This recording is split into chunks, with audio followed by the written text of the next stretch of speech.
संकटांवर मात करण्यासाठी, जीवनात समृद्धी आणण्यासाठी आणि आपली स्वप्न पूर्ण करण्यासाठी आता आपल्याला साथ देतील शुभरत्न। आर्थिक, प्रापंचिक, राजकीय आणि शारीरिक भरभराटीसाठी आजच आपल्या राशीचं शुभरत्न परिधान करा। 5 पिढ्यांपासून विश्वासाची परंपरा।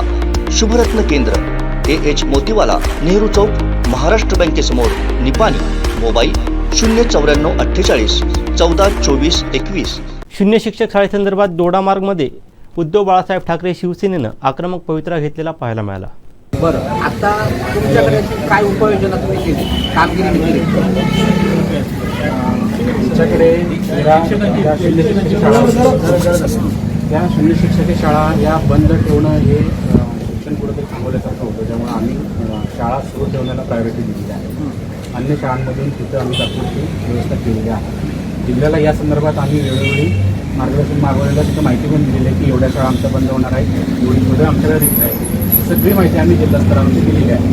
जिल्हास्तरावरून आम्हाला सांगितलं गेलं की शिक्षक भरती ही प्रक्रियेमध्ये आहे आणि आज संच मान्यता झाल्यानंतर शिक्षक भरतीची सगळी प्रक्रिया ही पूर्ण करून ठेवलेली आहे। म्हणजे परीक्षा घेणं, लिस्ट लावणं ही सगळी प्रक्रिया पूर्ण आहे आणि आज संच मान्यता झाल्यानंतर ती शिक्षक भरतीची प्रक्रिया सुरू होणार असं सांगितलं गेलेलं आहे। म्हणजे जोपर्यंत आता संच मान्यता तुमची होत नाही शिक्षकांची, तोपर्यंत शिवसेनेच्या वतीनं ह्या 13 शाळेमध्ये जे बेरोजगार DL वाले आहेत त्यांचं मानधन आम्ही देतो, पण माझ्या मुलांचं नुकसान होता कामा नये, आलंच की नाही। मग त्याच्यासाठी तुमच्याकडनं कशा प्रकारचं सहकार्य मिळेल?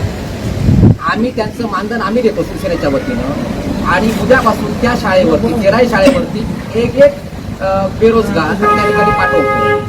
त्यांचं जे काय मानधन आहे ते शिवसेनेच्या वतीनं दिलं जाईल। मग त्याच्यामध्ये तुमचं सहकार्य कसं मिळेल? हां, मग तुम्हाला आम्ही आज यादी निश्चित करतो आणि 13 शाळेमध्ये 13 दोडामार्ग तालुक्यामधील 13 शाळा अशा आहेत त्या शून्य शिक्षकी आहेत। सरकारने पूर्णतः कानाडोळा केलेला आहे, मात्र इथल्या शेतकऱ्यांच्या मुलांना शिवसेना वाऱ्यावर सोडू शकत नाही। त्यामुळे 13 शाळांमध्ये शिवसेनेच्या वतीनं इथले जे बेरोजगार तरुण आहेत त्यांना आमची मुलं शिकण्यासाठी आम्ही उद्यापासून पाठवत आहोत। त्यासाठी तिथली जी प्रशासनाची जी सहकार्य पाहिजे ती जर ह्या ठिकाणी शिक्षण अधिकारी नदाब आहेत त्यांनी आता जाहीर करावं की त्या ठिकाणी आम्ही पूर्ण सहकार्य करू, जेणेकरून तिथल्या मुलांना शिक्षण उपलब्ध होईल। मग त्या ठिकाणी पूर्ण व्यवस्था ही शिवसेनेच्या वतीनं करण्याची जबाबदारी आम्ही घेत आहोत। शाळेमध्ये स्वयंसेवकाची नियुक्ती करणं हा एक चांगला निर्णय आहे, त्याबद्दल मी शिक्षण विभागाच्या वतीने आभार मानतो। निश्चित प्रकारे या पद्धतीने सहकार्यानेच आपल्याला या शाळा चालवायच्या, ते जर मिळत असेल तर प्रशासनाकडून आमचं सर्वतोपरी सहकार्य राहील। दोडामार्ग तालुक्यात किती रिक्त पदं आहेत? आम्ही 67 उपशिक्षक आणि 100 शिक्षक रिक्त आहेत। टोटल आपल्याकडे 257 शिक्षक आहेत, 57 शिक्षक कार्यरत आहेत। 100 शिक्षक रिक्त आहेत, 100 शिक्षक रिक्त आहेत। जवळजवळ तुम्ही ह्या भागात 70% लोकांचं नुकसान झालं, 70% शाळेचं नुकसानच झालं। 92 शाळा आहेत ना एकूण, 70% शाळेचं नुकसानच झालं नाही। आता इथं केंद्र प्रमुख आहे, 6 केंद्र प्रमुखांना पाठवायला येईल जरा संख्या 1 मिनिट। 6 केंद्र प्रमुखांना अगोदर शाळा वाटून दे, शिकवू दे त्यांना। विस्तार अधिकारी आहेत ना त्यांना इथं फक्त सांगू दे, केंद्र प्रमुखांना प्रत्येक शाळा वाटून द्या। केंद्र प्रमुख तुमचा प्रत्येक दिवशी शाळेमध्ये दिसला पाहिजे आणि शाळा मुलांचं नुकसान काही मुलांना काही येतही नाही। हो, शाळा वाटून देऊया ना त्यांना, त्याच्या आम्ही बोलत नाही, याचा अर्थ आमच्या स्थानिक लोक आमचे आहेत, विनाकारण त्यांच्या मनामध्ये रोज काही प्रामाणिक करणारे केंद्र प्रमुख असतात, काही केंद्र प्रमुख बाहेर केंद्र प्रमुख जे असतात त्यांना काही शाळा दिलेल्या असतात। काय होतं, ज्या शाळेत खरोखरच त्या हे शिक्षक दुसऱ्या कुठेतरी शाळेत दुसऱ्या कुठेतरी आपले कामधंदा करत असतात। हे फक्त दाखवण्यासाठी तो माहोल तयार करतात की कुठेतरी शाळेत आहे, ते सगळ्याच्या शाळेत नसतात। असं हे केंद्र प्रमुखाचं काम आहे। जास्त केंद्र प्रमुख जमिनीचा व्यवहार करतात, जमिनीचे व्यवहार करतात आणि ते जमिनीच्या पाठीमागून असतात, व्यवहाराच्या मागे असतात। आम्ही तुम्हाला पाहिजे तर नाव पण देऊ, आम्ही सांगू नये, आपल्या भागातले शिक्षक लोक आहेत, आपल्याकडे सगळं आहे, वाटत नाही तुम्हाला नाव पण देऊ शकतो की शिक्षक तुम्ही जमिनीचे व्यवहार करतात ते। आणि तुम्ही शिक्षकाला प्रशासकीय काम देतात का? प्रशासनाच्या कामासाठी जातो, प्रशासनासाठी तुमचा व्हिडिओ ऑफिस आहे ना, ते पडू दे।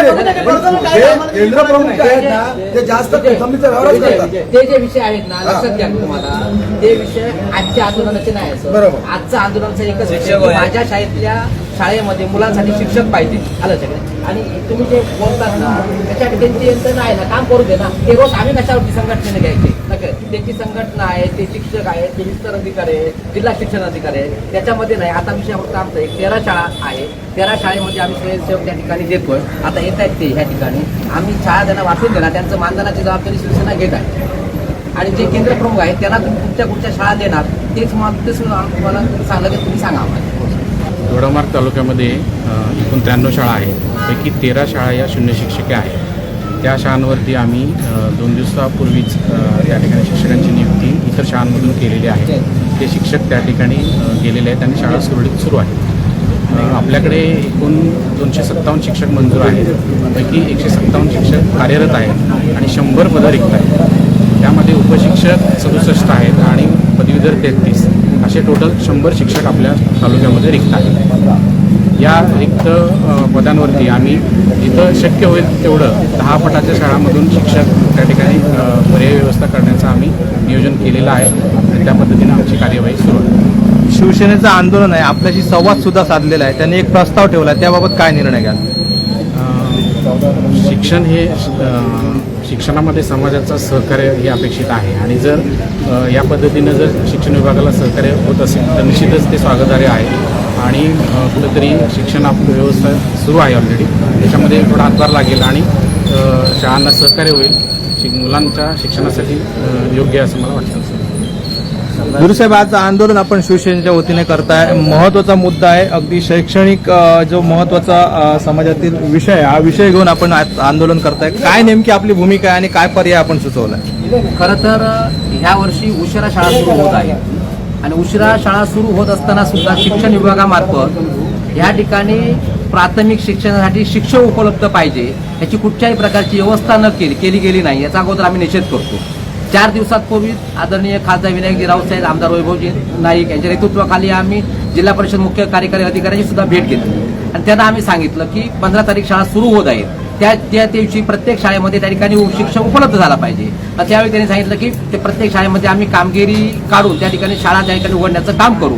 मात्र शिक्षक भरती संदर्भात आम्हाला कुठल्याही प्रकारचा अधिकार दिलेला नाही. मग त्यांना आम्ही सुचवलं की त्या ठिकाणी जो जिल्हा परिषदचा सेस फंड आहे, पंचायत समितीचा सेस फंड आहे, तो आज रोजी खर्च करून त्या ठिकाणी जे बेरोजगार तरुण आहेत त्यांना त्या ठिकाणी शिक्षणाचं काम करण्यासाठी आपण त्यांना त्या ठिकाणी सहकार्य करूया. तर त्यांनी सांगितलं हा जो प्रस्ताव तुमचा आहे तो महाराष्ट्र सरकारकडे आम्ही पाठवत आहोत.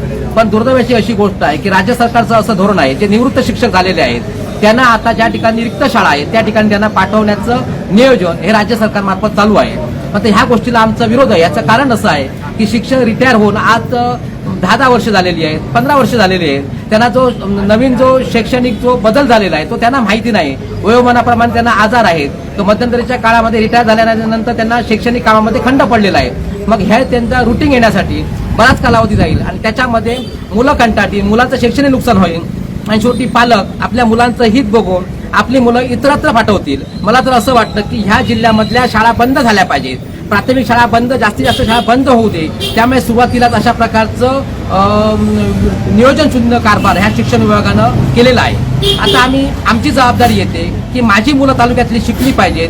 त्यामुळे शिवसेना अशी जबाबदारी घेत आहे की ज्या ठिकाणी शिक्षक उपलब्ध नाहीत त्या ठिकाणी जो शिक्षण सेवक उपलब्ध होईल त्याची संपूर्ण मानधनाची जबाबदारी ही शिवसेना उचलत आहे. आणि आज रोजी आम्ही जाहीर करतो की आजच्या तारीखपासून 1 महिन्याचं त्यांना लागणारं मानधन हे शिवसेनेच्या वतीनं केलं जाईल.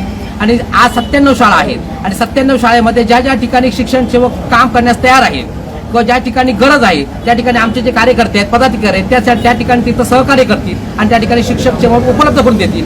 शासनाला जरी शिक्षणाच्या जबाबदारीसाठी आपण एक चांगला पर्याय ठेवलेला आहे शिक्षण विभागाकडे. तालुका जे गट शिक्षण अधिकारी आहेत त्यांनी तो पर्यायाचं स्वागत केलंय. पण जिल्हा परिषद शिक्षण अधिकाऱ्यांनी हा पर्याय स्वीकारला नाही, तर तुमची भूमिका काय राहील? हे बघा, मुलं आमची आहेत, मुलांना शिक्षण, चांगलं शिक्षण देणं ही जबाबदारी आमची आहे. ही जरी संपूर्ण शासनाची इतर जबाबदारी येत असली तरी आमच्या मुलांना शिक्षणापासून आम्ही वंचित ठेवू शकत नाही. आणि अशा प्रकारचं धोरण जिल्हा परिषदने जर आखलं तर आम्ही सर्व मुलं घेऊन ह्या ठिकाणी पंचायत समितीच्या दारामध्ये बसणार आहोत आणि जोपर्यंत इथं शाळा भरवणार आहोत आणि त्या शिक्षण अधिकाऱ्यांना इथं बसवणार आहोत, मग त्याचा जो स्टाफ असेल, केंद्र प्रमुख असतील, विस्तार अधिकारी असतील, शिक्षण अधिकारी असतील, त्याने आमच्या इथल्या 1 ते 7च्या मुलांना इथं शिक्षण द्यावं.